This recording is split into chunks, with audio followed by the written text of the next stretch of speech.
کجا رفته بودی تو؟ چیه؟ دیگه نبینم بریم.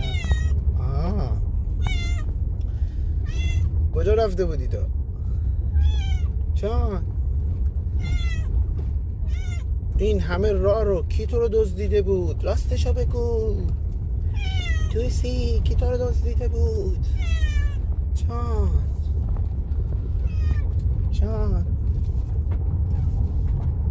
چیه مامان؟ چیه مامان؟ جان چیه؟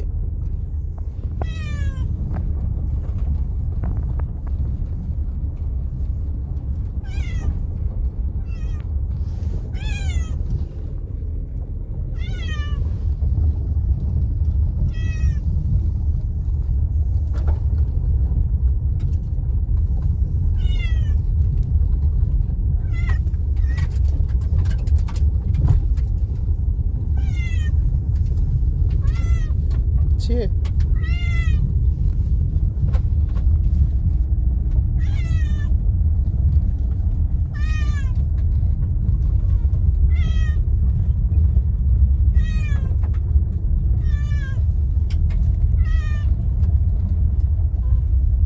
اونا رو دستکاری نکنی ها.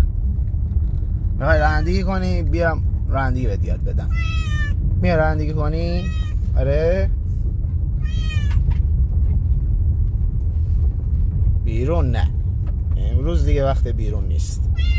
تازه رفتی من آوردمت. گفت